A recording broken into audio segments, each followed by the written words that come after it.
I'm just going to go over these very quickly and tell you the good and the bad. Now, sole proprietorships are just absolutely worthless when it comes to asset protection. It's like you don't have a corporate entity because, by the way, you don't. A sole prop is not a corporate entity. Therefore, if you're doing business as a sole prop and you incur liability because of the business, guess what?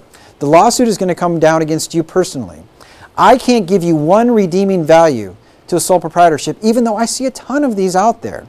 Now, I don't want to bang the CPAs on this video too much, but the main reason people are sole props in their business is because their CPA recommended it. Why did the CPA recommend it?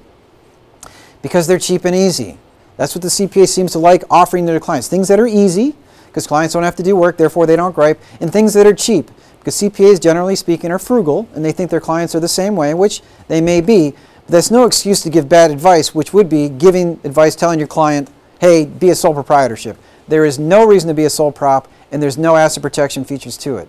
Now, the only thing worse than a sole proprietorship is a real-life partnership. And I don't mean a limited partnership, I mean a real-life partnership. Now, I don't run into these too often. Typically, it's with an older client who has a piece of real estate that they've owned for 20 or 30 years with a buddy of theirs, and it's a real-life partnership. It is a disaster. There's no liability with it, or no liability protection with it. Therefore, if something happens on the property, guess who's getting sued? Both partners individually. Now, actually, in the partnership, if it's not owned by real estate, if it's putting out something in the stream of commerce, if one of the partners did something wrong in the course of business, guess who's liable? The other partner. Does that sound like a good asset protection tool? The answer is no. And I won't belabor the point because, again, I don't see too many of these out there. But if you have a real-life partnership out there, please contact somebody immediately and get rid of it. Not only are there no asset protection features for you, but again, you're going to get your partner's liability. Now let's talk about C corporations and S corporations, and I'm going to use them interchangeably. They do provide some asset protection. So if you put out a defective widget in the stream of commerce, and you may wonder what I mean by widget, as an attorney in law school, all of our examples were companies selling widgets. Therefore, we didn't have to come up with a specific product. So in my examples, I use widgets. So we're going to put a widget out in the stream of commerce from the company. It's defective. There are lawsuits that come down. Who gets sued? Well, the company gets sued. What about the shareholders, or the people who own stock in the C corporation or the S corporation? Again, they're both the same. Do they get sued personally? And the answer is no. The corporation gets sued. So therefore, what's at risk? Whatever's in the corporation, which is why we want to segregate assets and move them around a little bit. But we do have limited liability to some extent when we're having businesses run out of C corporations and S corporations. That's why we use them. However,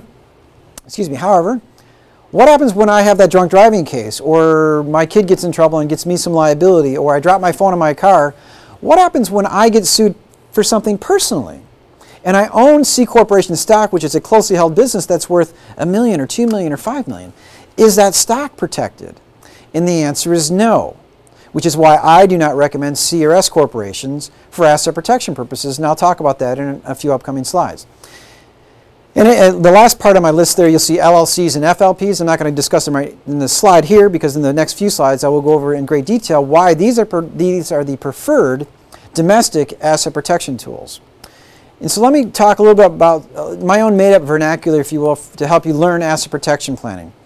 So we have two types of creditors out there. So people trying to get your money after a lawsuit comes down. Inside creditors and outside creditors. Now, I've pretty much already gone over this. So we have an inside creditor, meaning that their exclusive remedy is against the corporation. So if you can imagine, I like to use this little box. This is my corporation, okay? I put out these defective widgets out there. We had liability that came in. Somebody filed a lawsuit. Now, who was the lawsuit against? It was against this corporation. What's at risk? Only the things inside my corporation. But what if I own valuable property? What if I own a stock account? What if I own this? And what if I own that outside of the corporation? What if I own these things personally outside of the corporation? The inside creditor cannot get out of this box. That's the beauty of it. That's why we use C corporations and S corporations. So that's good. Now, what's bad? Let's talk about an outside creditor. So what's an outside creditor? So we've got our company again, right? Our C corporation, except for now we had a personal lawsuit. We dropped our phone, we had some other kind of liability, we had a slip and fall on a residence, whatever it may be. Now we've got an outside creditor. What can that outside creditor get at? Well, what about the brokerage account? What about the valuable real estate? And what about the C corporation or S corporation stock? If I have an outside creditor, you know what they can go after? Everything. Your brokerage account, your valuable real estate, and your stock in the C corporation or the S corporation, okay? This is why, again, we don't use those types of entities. Now, going to the next slide, let's talk about limited liability companies and family limited partnerships.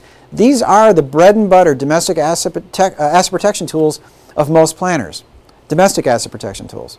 So, with an LLC, we're trying to bring sort of the best aspects of a C or an S corporation together with the limited liability and asset protection features of this new entity.